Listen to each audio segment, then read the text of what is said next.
ಈಗಿನ ಕರ್ನಾಟಕ ರಕ್ಷಣಾ ವೇದಿಕೆಯ ರಾಜ್ಯಾಧ್ಯಕ್ಷರಾದ ಅಣ್ಣ ಟಿ ಎ ನಾರಾಯಣಗೌಡರ ನೇತೃತ್ವದಲ್ಲಿ ಶಿವಮೊಗ್ಗ ಜಿಲ್ಲೆಯಲ್ಲಿ ಶಿವಮೊಗ್ಗ ಜಿಲ್ಲಾ ಘಟಕದಿಂದ ಪದಾಧಿಕಾರಿಗಳು ಮತ್ತು ತಾಲೂಕು ಅಧ್ಯಕ್ಷಗಳ ನೇತೃತ್ವದಲ್ಲಿ ಈ ದಿನ ನಾವು ಬೋಧನಾ ಆಸ್ಪತ್ರೆಯಾದ ಮೆಗನ್ ಆಸ್ಪತ್ರೆ ಸರ್ಕಾರಿ ಆಸ್ಪತ್ರೆಯಾದ ಮೆಗನ್ ಆಸ್ಪತ್ರೆಯ ಸಮಸ್ಯೆಗಳ ವಿರುದ್ಧ ನಾವು ಇವತ್ತು ಬೃಹತ್ ಪ್ರತಿಭಟನೆಯನ್ನು ಮಾಡ್ತಾ ಇದ್ದೀವಿ. ಪ್ರತಿಭಟನೆ ಮಾಡ್ತಿರೋ ಉದ್ದೇಶ ಇಷ್ಟೇ, ಮೆಗನ್ ಆಸ್ಪತ್ರೆಯಲ್ಲಿ ಸರಿಯಾದ ಒಂದು ವ್ಯವಸ್ಥೆ ಇಲ್ಲದ ಕಾರಣ ಸಾರ್ವಜನಿಕರಿಗೆ, ಮಹಿಳೆಯರಿಗೆ, ಮಕ್ಕಳಿಗೆ, ರೈತರ ಕುಟುಂಬಗಳಿಗೆ, ಹಳ್ಳಿಯಿಂದ ಬರುವಂತಹ ಎಲ್ಲ ಒಂದು ಕುಟುಂಬ ವರ್ಗದವರಿಗೆ ಮೆಗನ್ ಆಸ್ಪತ್ರೆಯಲ್ಲಿ ಯಾವುದೇ ರೀತಿಯ ಸೌಲಭ್ಯಗಳು ತಲುಪ್ತಾ ಇಲ್ಲ.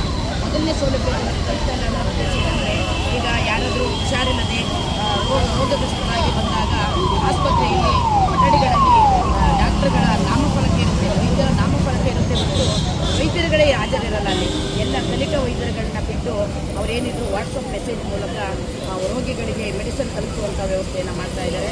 ಇದನ್ನು ನಾವು ಖಂಡಿಸ್ತೀವಿ. ಕರ್ನಾಟಕ ರಕ್ಷಣಾ ವೇದಿಕೆಯಿಂದ ಈ ವಿಚಾರವನ್ನು ನಾವು ಖಂಡಿಸ್ತೀವಿ.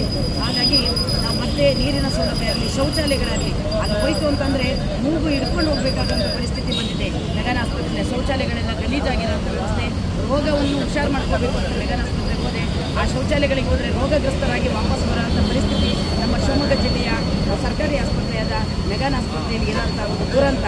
ಇಂಥ ದುರಂತವನ್ನು ನಾವು ಕರ್ನಾಟಕ ರಕ್ಷಣಾ ವೇದಿಕೆ ಖಂಡಿಸ್ತಾ ಇದ್ದೀವಿ. ಮತ್ತು ವೈದ್ಯರುಗಳು ತನ್ನದೇ ಆದಂಥ ಕ್ಲಿನಿಕ್ಗಳನ್ನ ಹೊರಗಡೆ ಅವರಿಗೆ ಬೇಕಾದ ರೀತಿಯಲ್ಲಿ ಕ್ಲಿನಿಕ್ಗಳನ್ನ ಮಾಡಿಕೊಂಡು ಜನರಿಗೆ ಸೌಲಭ್ಯ ಒಂದು ಕೊಡುವಂಥದ್ದು, ಒಂದು ಜನರಿಗೆ ಸಂಪರ್ಕನೇ, ಸಾರ್ವಜನಿಕರಿಗೆ ಡಾಕ್ಟರ್ಗಳ ಸಂಪರ್ಕನೇ ಇಲ್ಲದಂತಾಗಿದೆ.